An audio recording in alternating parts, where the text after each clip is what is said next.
ఈరోజు హన్మకొండ జిల్లా పార్టీ కార్యాలయంలో వర్ధన్పేట నియోజకవర్గానికి సంబంధించినటువంటి ముఖ్య కార్యకర్తల సమావేశం నిర్వహించడం జరిగింది.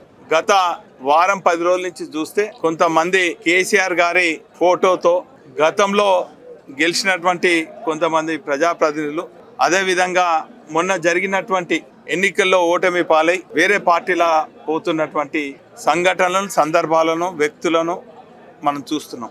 కేసీఆర్ గారిని బీఆర్ఎస్ పార్టీని వీడిపోయిన వాళ్ళందరూ కూడా వ్యక్తులుగానే పోతున్నారు తప్ప వాళ్ళ ఎంబడి క్యాడర్ ఎక్కడ కూడా పోతలేరు అన్నటువంటి విషయాన్ని వర్ధన్పేట నియోజకవర్గానికి సంబంధించినటువంటి ముఖ్య కార్యకర్తల సమావేశంలో మాకు అర్థమైంది. కేవలం నిన్న ఒకే ఒక మెసేజ్ ద్వారా వేలాది మంది వర్ధన్పేట నియోజకవర్గం సంబంధించినటువంటి ఉద్యమకారులు, గులాబీ సైనికులందరూ కూడా రావడం జరిగింది. ఈరోజు పచ్చని చెట్టుకు ఎండిపోయినటువంటి కొన్ని ఆకులు రాలిపోవచ్చు. చెట్టు బలంగా ఉంది, ఏర్లు ఇంకా బలంగా ఉన్నాయి. ఖచ్చితంగా ఆ చెట్టు రాబోయే రోజుల్లో ఎగిరిస్తుంది, పూలు పూస్తుంది, కాయలు కాస్తుంది. ఆ పండ్లన్నీ కూడా ఆ చెట్టును సంరక్షించిన వాళ్ళకే చెందే విధంగా పార్టీ నాయకత్వం కూడా పాటుపడుతుందన్న విషయాన్ని సందర్భంగా తెలియజేస్తున్నాం. ఈరోజు గత 100 రోజుల కాంగ్రెస్ పాలన చూస్తే వాళ్ళు ఇచ్చినటువంటి 420 హామీలు కూడా ఎక్కడ కూడా అమలు కాకుండా ఈరోజు ప్రజలను మోసగించి అధికారంలో వచ్చినాయని చెప్పి ప్రజలందరూ కూడా భావిస్తున్నారు. ఎండిపోయిన పొలాలు మనకు దర్శనమిస్తున్నాయి, ఎండిపోయిన బావులు దర్శనమిస్తున్నాయి, ఎండిపోయిన కాలిపోయిన మోటార్లు కూడా దర్శనమిస్తున్నాయి. ఈ 100 రోజుల్లో మా ఆటో కార్మిక సోదరులు పూటకెళ్ళక ఆత్మహత్యలు కూడా చేస్తున్న సందర్భం మనం చూస్తున్నాం. ఏదేమైనప్పటికీ కూడా ఒక బాధ్యత ఉంటే ప్రతిపక్ష పార్టీగా మా పార్టీ ప్రజల పక్షాన పోరాడుతున్నటువంటి సందర్భంలో ప్రభుత్వంలో ఉన్నటువంటి కాంగ్రెస్ పార్టీ నాయకులు కక్షపూరితంగా తప్పుడు కేసులు బనాయించి మా పైన మరి అక్రమ కేసులు బనాయించి వేధిస్తున్నటువంటి విషయాన్ని కూడా మనం చూస్తున్నాం. ఈరోజు రాష్ట్రంలో ఉన్నటువంటి చోటాబాయ్, కేంద్రంలో ఉన్నటువంటి బడాబాయ్ మిలాఖత్ అయి ఈరోజు కేసీఆర్ గారిని మనోధైర్యం దెబ్బతీయాలి, బీఆర్ఎస్ పార్టీ శ్రేణులను అతలాకుతలం చేయాలి, ఉద్యమకారులను చెదరగొట్టాలి, వారి మనోభావాలు దెబ్బతీయాలని చెప్పి అనేక రకాలుగా కుట్రలు కుతంత్రాలు చేస్తున్నారు. కేసీఆర్ గారు ఒక వ్యక్తి కాదు, ఒక శక్తిగా 60 ఏళ్ళ తెలంగాణ ప్రజల కళలను నిజం చేసినటువంటి ఒక వ్యక్తిగా, మహోన్నతమైన వ్యక్తిగా ఈరోజు ఖచ్చితంగా కొన్ని చిన్న చిన్న పొరపాట్లు ఉండొచ్చు, సంస్థాగతంగా అనుకో, ఇతర విషయాలు అనుకోండి. ఇంత పెద్ద 60 లక్షల కుటుంబ సభ్యులలో అక్కడక్కడ ఏమైనా పొరపాటు జరగవచ్చు, కానీ అవన్నీ కూడా సవరించుకొని ఒక బలమైనటువంటి శక్తిగా తెలంగాణ ప్రజల మనోభావాలను కాపాడుతూ ఒక బంగారు తెలంగాణ నిర్మాణం కోసం గులాబీ సైనికులుగా మేమందరం కూడా వారి నాయకత్వాన్ని బలపరుస్తున్నాం. మరి ఈ సందర్భంగా గులాబీ అధినేత కేసీఆర్ గారు నన్ను ఆశీర్వదించి పంపిస్తే మా నియోజకవర్గ ప్రజలు కూడా 3 సార్లు నన్ను గెలిపించినందుకు వారందరికీ కూడా మరొక్కసారి కృతజ్ఞత ధన్యవాదాలు తెలియజేసుకుంటూ, మరి ఇప్పుడు ఓటమి పాలైనప్పటికీ కూడా ఏ తీరుగా ఓటమి చెందినమనేటువంటి విషయాన్ని మా నియోజకవర్గ కార్యకర్తలను సమీక్షించుకున్నాం. ఖచ్చితంగా రాబోయే స్థానిక ఎన్నికలు అనుకోండి, మా గులాబీ శ్రేణులకు ఏ విషయం ఏదో ఇచ్చినా కూడా ఖచ్చితంగా వారికి అండగా ఉంటాం. మరి ఈ సందర్భంగా మీ అందరికి కూడా తెలియజేస్తున్నాం, నేను ఫుల్ టైం పొలిటీషియన్. ఒక రైతు వ్యవసాయం ఏ తీరుగా చేసుకుంటారో ఆ తీరుగా చేసుకుంటున్నాం. 1-2 వ్యవసాయం చేసుకున్న మడులు ఎండిపోవచ్చు, ఖచ్చితంగా ఆ వ్యవసాయ క్షేత్రాన్ని ఖచ్చితంగా బాగు చేసే ప్రయత్నం చేసుకుంటాం. ఒకరిద్దరు పోయినంత మాత్రాన పోయేది లేదు. పదవి ఉన్నదని చెప్పి పొంగిపోలేదు, పదవి పోయిందని కుంగిపోయేది లేదు. చాలా మంది నాయకులు పార్టీ వీడిపోతున్నారు.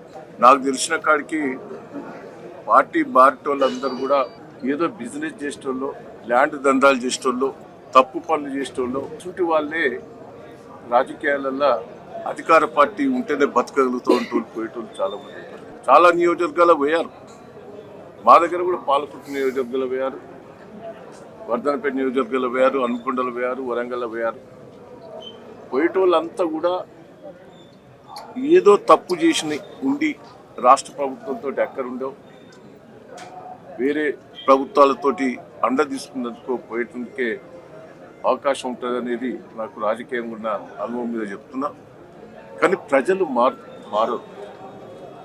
ప్రజలు క్లియర్గా 100 రోజుల పరిపాలన లోపల ఫెయిల్యూర్స్ను రివ్యూ చేసుకుంటున్నారు. 100 రోజుల లోపల ఇది చేస్తా అది చేస్తా అని చెప్పి అన్ని మోసం చేశాడు. డిసెంబర్ 9 కదా, డిసెంబర్ 9న సోనియా గాంధీ బర్త్డే. ఆ రోజు మొత్తం చేస్తా అని ఎలక్షన్ల ముందు హామీలు ఇచ్చాడు. మహిళలకు 2500 ఇస్తా, రైతు రుణమాఫీ చేస్తా, పెన్షన్ 15,000 చేస్తా, కింటాకు 500 మద్దతు ధర తెలుస్తా, బోనస్ నిరుద్యోగ వృత్తిస్తా, అన్ని మాటలు చెప్పాడు. కానీ తర్వాత చేతులు ఎత్తేశారు. మళ్ళా 100 రోజుల లోపల కొన్ని చేస్తానని మాట ఇచ్చాడు. అన్ని మాటలతో చూపెట్టాడు తప్ప కింది లెవెల్లో ఒక్క స్కీమ్ కూడా ఇంప్లిమెంట్ కాలేదు. మళ్ళా 3 నెలల దాకా ఎన్నికల కోడు అంటే ఎన్నికల కోసమే డ్రామా చేశాడు. ఇలా కేసీఆర్ గారు చెప్పిన స్కీమ్స్ కూడా ఇంప్లిమెంట్ చేస్తలేడు. జరిగిన గతంలో దళిత బంధు మేము మొదలు పెట్టాం, దాన్ని క్లోజ్ చేశాడు. గొర్రెల పంపిణీది క్లోజ్ చేశాడు. అదే బీసీ బంధు క్లోజ్ చేశాడు. అదే తిరిగా మన రైతు బంధు దాన్ని కంటిన్యూ చేయక క్లోజ్ చేశాడు. మేము ₹1,00,000 రుణమాఫీ కూడా దాదాపు 80% చేశాం, దాన్ని క్లోజ్ చేశాడు. అంటే కేసీఆర్ గారు చెప్పిన స్కీమ్స్ కూడా ఆ ఇంప్లిమెంట్ చేసే పరిస్థితిలో ఇలా రేవంత్ రెడ్డి గారు లేరు. ఆయన చేసిన హామీలు ఒక్కటి నిలబెట్టుకోలే. ఓ తెల్లారే కళ్యాణ లక్ష్మి చెక్కులు ఇవాళ చాలా మంది ఎమ్మెల్యేలు గెలిచిన వాళ్ళు పంచుతారు. నేను ఒకటే అంటున్నాను, అది ఎవరి స్కీమ్? అది దానికి నువ్వు తులం బంగారం పెట్టి ఇచ్చినప్పుడే నీ స్కీమ్గా నువ్వు చెప్పుకునే అవకాశం ఉంటుంది. ఇట్లా మోసం చేసేందుకే రేవంత్ రెడ్డి గారికి మొదటి నుంచి కూడా అలవాటు. మాయ మాటలు చెప్తాడు, అబద్ధాలు నిజంగా పలుకుతాడు, నిజాల్లో అబద్ధాలుగా మాట్లాడే తెలివి ఉన్న రేవంత్ రెడ్డి గారు అందరినీ ఇబ్బంది పెట్టి గుంజుకునే ప్రయత్నం కూడా చేస్తున్నాడు, బ్లాక్ మెయిల్ చేసే ప్రయత్నం చేస్తున్నాడు. ప్రజలు ఇవాళ క్లియర్గా ఉన్నారు. కేసీఆర్ గారు 10 ఏళ్ళు చేసిన స్కీమ్స్ రివ్యూ చేసుకుంటున్నాం. నీళ్లు లేవు, కాళేశ్వరంకు ఆ వంక పెట్టాం, దేవాదులో మొత్తం బంద్ పెట్టాం, మొత్తం పంటలు ఎండిపోతానే. ఎవరు దీనికి కారణం? మీ కోఆర్డినేషనే. ఎంత ఎండలల్లో కూడా నీళ్ళు ఇచ్చిన మహానుభావుడు కేసీఆర్ గారు. 9 ఏళ్ల బట్టి నీళ్లు కంకణం కట్టుకొని ప్రతి ఎకరం పారించాడు. ఈరోజు మొత్తం ఎండిపోతున్నదంటే ఎవరికి కారణం? ఇలా బాగులలో నీళ్ళు లేవు, బాయిలలో నీళ్ళు లేవు, బోర్లలో నీళ్ళు లేవంటే నువ్వు చెర్లు నింపలే. చెర్లు నింపితే బాయిలలో నీళ్ళు ఉండేది, బోర్లలో నీళ్ళు ఉండేది, మొత్తం కూడా సస్యశ్యామలు ఉండేది. మొత్తం వరంగల్ జిల్లా ఇలా మొత్తం ఎడారిగా తయారైంది. మేము ఒకటే అంటున్నాం, దీనికి కారణం మీరు కాదా? దేవాదలు లిఫ్ట్ చేయక మొత్తం ఎడారి చేశాం. కాళేశ్వరం 86 పిల్లర్స్ ఉంటే 3 పిల్లర్స్ దెబ్బతింటే కావాలని నీళ్ళు ఆపాం. వీటన్నిటికీ బాధ్యత వహించాలి. ఆ రైతులకు నష్టపరిహారం కూడా ఎకరాన 20,000 ఇవ్వాలనేది మేము డిమాండ్ చేస్తున్నాం. నేను కార్యకర్తలకు కూడా నేను రిక్వెస్ట్ చేస్తున్నా, ధైర్యంగా ఉండండి. ఏదో లీడర్లు పోయినంత మాత్రాన మీరు ఇబ్బంది పడవద్దు. మీ వెనక మీ అందరం ఉంటాం, మీకు ఏ కష్టం వచ్చినా ఆదుకుంటాం. తప్పుడు కేసులు పెట్టే ప్రయత్నం కూడా చేస్తారు. మేము పోలీస్ స్టేషన్లో కూర్చొనైనా ధర్నా చేస్తాం. అందరినీ కాపాడుకునే బాధ్యత మేము చేస్తాం. ఉన్న వాళ్ళందరూ కూడా కలిసి ఉండాలి. పోయే లీడర్ల గురించి పట్టించుకోకుండా వాళ్ళ స్వార్థానికి పోతారు. టీఆర్ఎస్ పార్టీ బీఆర్ఎస్ పార్టీ ఉన్నప్పుడే మనకు వరంగల్ జిల్లా సస్యశ్యామలమైంది. అప్పుడేదో కొత్త ఆశలకు పొరపాటున ఓటేశారు ప్రజలు. ఇప్పుడు అందరూ రియలైజ్ అవుతారు. ఏదో 2 లక్షల రుణమాఫీ ఆశ పెట్టారు, లేనిపోయిన ఆశలన్నీ పెట్టారు. కానీ ఇప్పుడు రియలైజ్ అవుతున్నారు. ఇంకా 6 నెలల లోపట్నే ఘోరమైన పరిస్థితి వస్తుంది. నేను కార్యకర్తలకు ప్రజలకు విజ్ఞప్తి చేస్తున్నా, ఒక సీనియర్ నాయకుడిగా నేను విజ్ఞప్తి చేస్తున్నా, టీఆర్ఎస్ పార్టీని బీఆర్ఎస్ పార్టీని మనం కాపాడుకుందాం. నాయకులు కార్యకర్తలు మనం చాలా చూసాం. తెలుగుదేశం ఓడిపోయింది ఒకసారి. ఓడిపోయినంత మాత్రాన ఎన్టీ రామారావు ఎన్నో స్కీమ్స్ చేశాడు. అసలు ₹2 కిలో బియ్యం ప్రవేశపెట్టాడు, పెన్షన్ విధానం ప్రవేశపెట్టాడు, మహిళలకు సమాన హక్కు కల్పించాడు. ఇవన్నీ చేసిన ఎన్టీ రామారావునే అప్పుడు ఓడగొట్టాడు. కొత్త ఏమైనా ఆశ వస్తాయని. మళ్ళా కాంగ్రెస్ పార్టీ ఫెయిల్యూర్ అయినాక ఎన్టీ రామారావు గారిని 260 సీట్లతో గెలిపించారు. వన్ సైడ్ కాంగ్రెస్ పార్టీ ప్రతిపక్షంగా లేకుండా కూడా పోయింది. అప్పుడు రేపు రాబోయే రోజుల్లో కూడా అదే రిజల్ట్ వస్తుంది. వర్ధన్నపేట ప్రజలకు, వరంగల్ జిల్లా ప్రజలకు మేమందరం అండదండలు ఉంటాం. కావ్య మంచి డాక్టరు, ప్రజలకు సేవ చేసేది, ట్రస్ట్ నుంచి చాలా సేవలు చేశారు. కేసీఆర్ గారు అందరం కలిసి నిర్ణయించాం. ఇవన్న పెద్ద మెజార్టీ తోటి మా బిడ్డను పెద్ద మెజార్టీ తోటి గెలిపించవలసిందిగా నేను విజ్ఞప్తి చేస్తున్నాను. బీజేపీ వాళ్ళైనా కాంగ్రెస్ పార్టీ వాళ్ళైనా అనేది తప్పులేదు. నా మీద కూడా ఇవాళ ఉదయం నుంచి అదే మోగుతాను. నేను పార్టీ వదిలిపెట్టే ముచ్చటే లేదు. ఈ పార్టీని కాపాడుకున్నందుకే సిద్ధంగా ఉన్నా. ఏ పార్టీలో పోయే ముచ్చటే లేదు. క్లియర్గా చెప్తున్నాం.